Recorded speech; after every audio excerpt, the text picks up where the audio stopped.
of the storage facilities I've ever bought, even more than half, probably 10 of them were not even on Google Maps.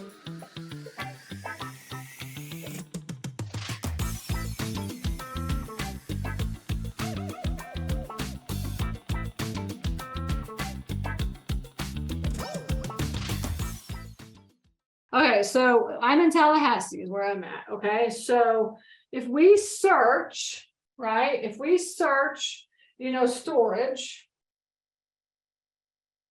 right, storage in Tallahassee. Yeah, near Tallahassee. Okay, all right. So now you can start looking at like the facilities here. Okay, and so you could see there's prime storage.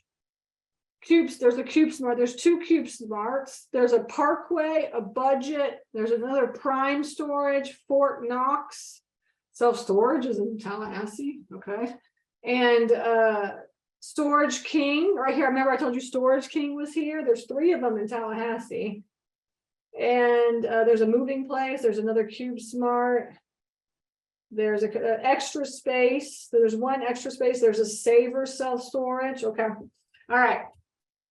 So you can see here, there's a CubeSmart right here, and there's a CubeSmart right here. Those are the only 2. There's 2 Fort Knoxes. There's an Extra Space here. There's a Storage King here and a Storage King here, right?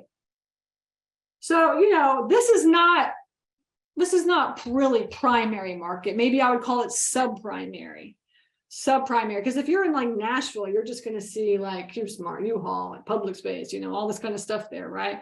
We would be really this is like a sub-primary market is what this is, okay?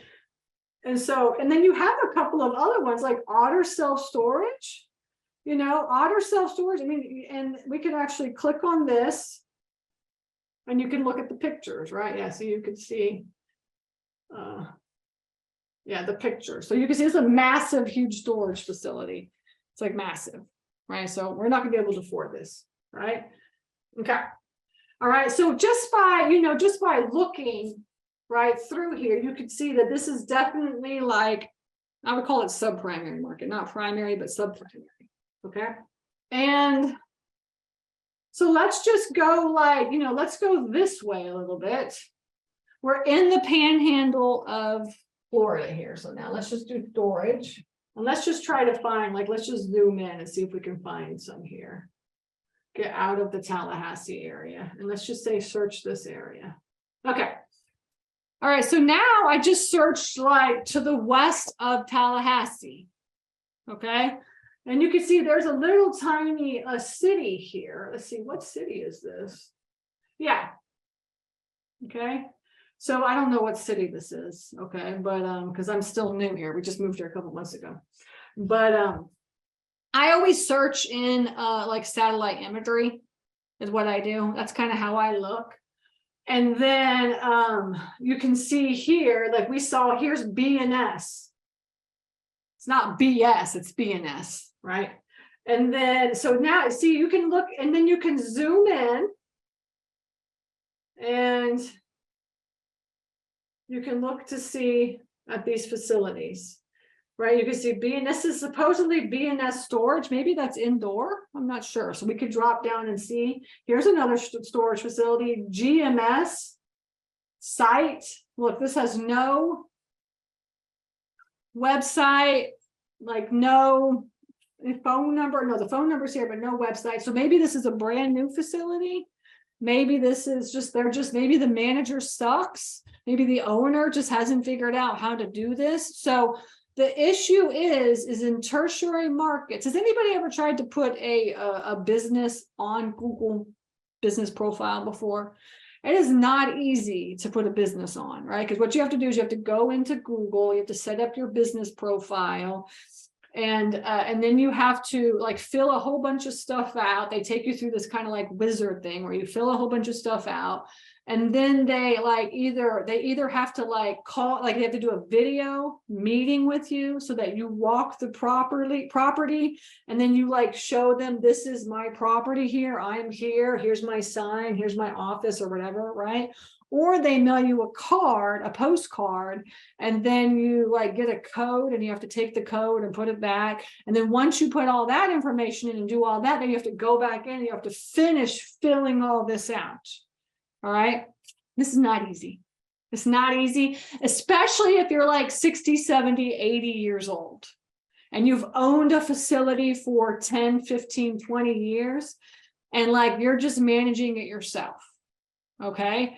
It's not easy. And a lot of storage facilities, actually every storage facility we've ever bought that's under $1 million never even had a mailbox. So they couldn't ever get a postcard and get the code and come back and put it back in and stuff like that.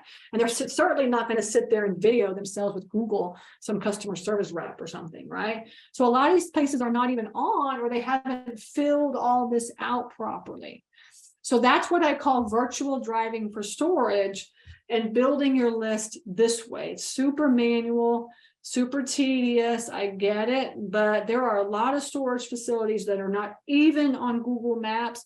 In fact, half of the storage facilities I've ever bought, even more than half, probably 10 of them were not even on Google Maps. Okay. So, and then what you can do, let me see if I can do that. Okay, so there's no, you see, there's no road here. There's no blue line here. So I can't drop my person there. I could drop my person, let me see, here. Oh yeah, there's a blue line here. Let's drop our person here and see. Okay. And then you can look and see, oh yeah, this is a storage facility. Look at that. There's a storage facility back. You can kind of sort of see it here. Okay. So, so then you can just get right into like Google and you could check to see, maybe it's on somebody's property. I'm not sure. Oh, okay.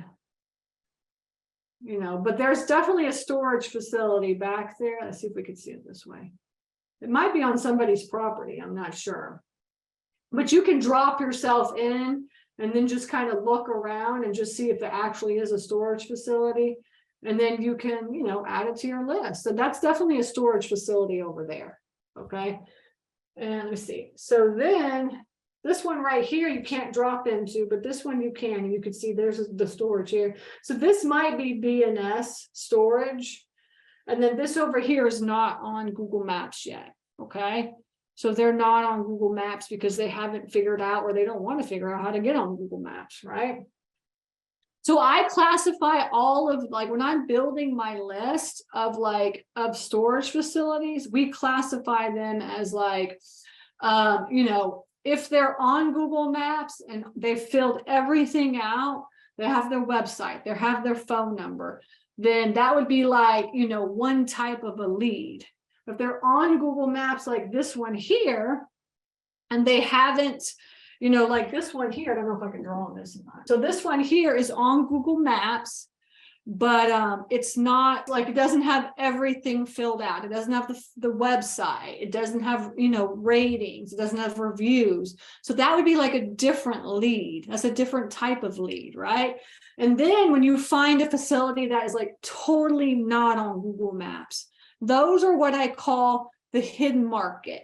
And those are like the hot leads, right? And a lot of times you have to really dig to even try to figure out who the owner is of those. Okay.